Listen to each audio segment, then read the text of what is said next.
पुणे लोकसभेची निवडणुकीची तारीख जसजशी जवळ येते तसतशी पुण्यातील इच्छुकांची भाऊगर्दी वाढत चाललेली आहे। भाजप काँग्रेस नंतर मनसेतही इच्छुकांची यादी वाढलेली आहे। त्यामुळे लोकसभा निवडणुकीच्या रणधुमाळीमध्ये महायुती विरुद्ध महाविकास आघाडी विरुद्ध मनसे असा तिरंगी सामना रंगण्याची चिन्ह आहेत।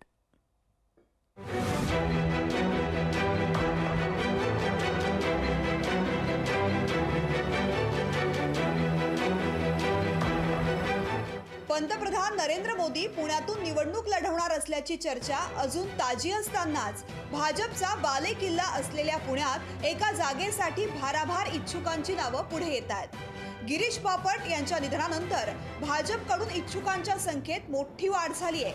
भाजपचे प्रदेश उपाध्यक्ष संजय काकडे यांनी दिलेल्या माहितीनुसार भाजपमधून 10 जण इच्छुक असल्याचं कळतंय। भाजपचे राष्ट्रीय नेते सुनील देवधर, माजी शहराध्यक्ष जगदीश मुळीक, माजी महापौर मुरलीधर मोहोळ, गिरीश बापट यांची सून स्वरदा बापट, माजी खासदार संजय काकडे, आमदार माधुरी मिसाळ। पुणे लोकसभेमध्ये एकंदर 10 उमेदवार इच्छुक आहेत। 10ही उमेदवार आपापल्या परीने काम करतात। ज्याला पक्षश्रेष्ठी दिल्लीनं हिरवा कंदील देतील त्या उमेदवाराचं सर्व भारतीय जनता पक्षाचे कार्यकर्ते असतील, नगरसेवक असतील, आमदार असतील किंवा नेते म्हणवणारे नेते असतील, हे सगळे त्यांचं काम करतील आणि विजय हा भारतीय जनता पक्षाचाच लोकसभेत होईल यात काडी मात्र शंका नाही। दुसरीकडे भाजपचे परंपरागत विरोधक असलेल्या काँग्रेसमधूनही इच्छुकांची यादी भली मोठी आहे। 1-2 नव्हे तर काँग्रेसनं मागवलेल्या इच्छुकांच्या अर्जांमध्ये 20 जणांनी पुणे लोकसभा लढवण्याची इच्छा व्यक्त केली आहे।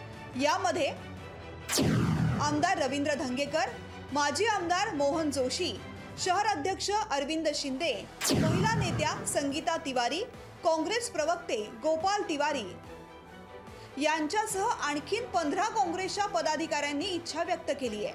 भाजप आणि काँग्रेस या 2 प्रमुख पक्षात मुख्य लढत होणार असली तरी महाराष्ट्र नवनिर्माण सेनाही मोठ्या ताकदीनं पुणे लोकसभा रिंगणात उतरणार असल्याचं कळतंय।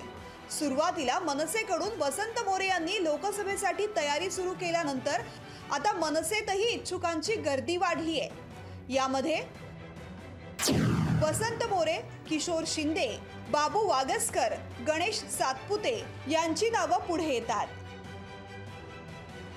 पुणे लोकसभेची तयारी आहे का? तर 100% पुणे लोकसभा लढायची पक्षाची तयारी आहे आणि आदरणीय राजसाहेब ठाकरे, अमितसाहेब ठाकरेंच्या नेतृत्वाखाली पुणे शहर अतिशय चांगल्या पद्धतीने मनसे निवडणूक लढेल। यादीत नाव असो नसो, आदरणीय राजसाहेब ठाकरेंनी एकदा आदेश दिले की नाही तुम्हाला लढावं लागेल, ते 100% आम्ही निवडणूक लढणार।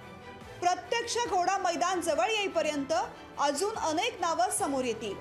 सध्याचं राजकीय वातावरण पाहता पक्षश्रेष्ठी कुणाच्या नावावर शिक्कामोर्तब करणार आणि कुणाचा पत्ता कट होणार यावरून कुरघोडीचं राजकारण पाहायला मिळणार आहे। अमोल धर्माधिकारी, लोकशाही मराठी, पुणे।